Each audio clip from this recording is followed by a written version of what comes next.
First of all, it's really good to see you here. How are you? Yeah, obviously, thanks. I've been very good.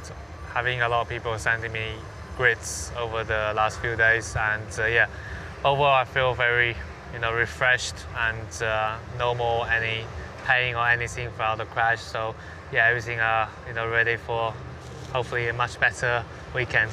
Was it just bruising or no real injuries? Yeah, I mean, it was just a little bit of bruising, particularly maybe a bit more on the left-hand side, just because I think when I landed from the barrier, from the fence, I was dropping like the left was the first one hit the impact.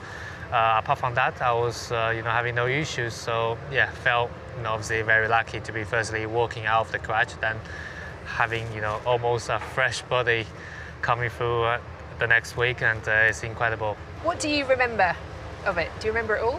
Yeah, I remember it all actually. So yeah, from the inside of the cockpit, everything obviously is happening so quickly. And yeah, the first thing that happens, obviously I was alongside George, and then before turning, I was upside down.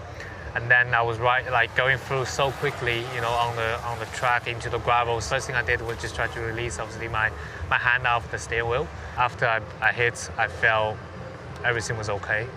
And the first thing I did was try to switch off my engine, because that's probably, I did it manually, because I feel like if the car was on fire or anything, maybe causing a major, more problems. So I think when the engine was off, I was just waiting for the medical people to arrive. I didn't know where I was. I thought I was just upside down, so I was just waiting for them to flip me over.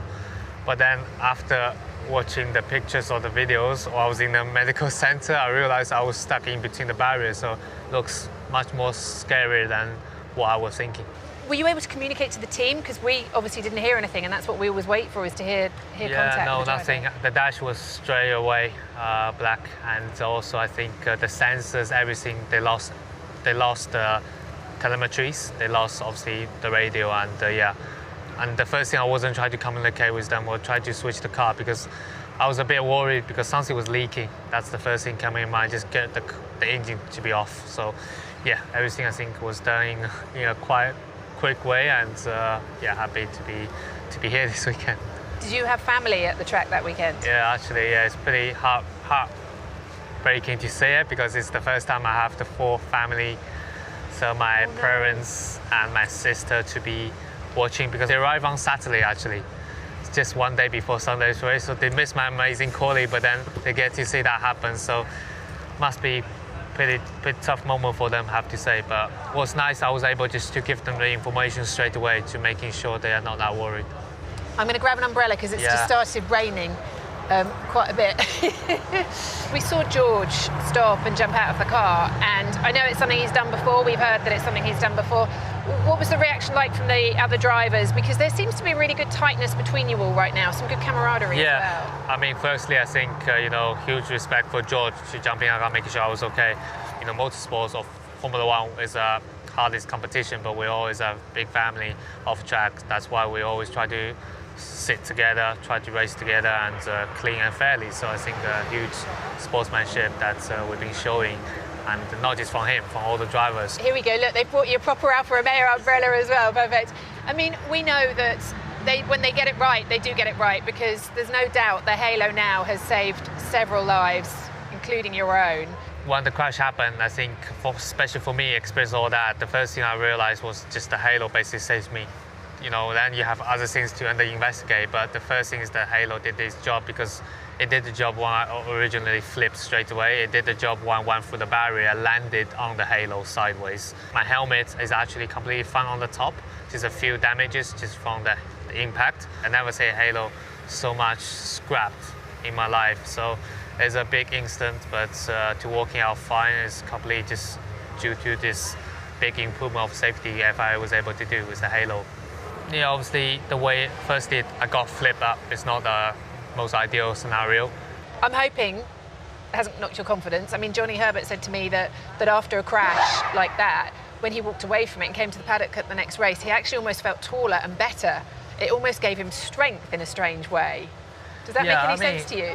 Yeah, it kind of makes sense. I think actually, the first thing I said, like that evening, I was asking the team, is my engine okay? Is my gearbox okay? Is my seat okay? Do I need to do a new seat? So I guess that's what drivers normally do, because you want to be doing well and you love to be here in Formula One, driving against each other. It is so good to see you back in the paddock. Wish you very well this weekend and keep up the brilliant performances on track. Yeah, will do. Thanks. Take care. Thank you. Well, it's great to see him back and a smile on his face, but I mean, that was so stressful to watch. He actually handled it very calmly. Speaking to Graham Loudon afterwards, apparently he got out of the car and said to the pit wall, "What's all the fuss about?" But I mean, psychologically, it can't be that easy, can it, to go racing again straight away?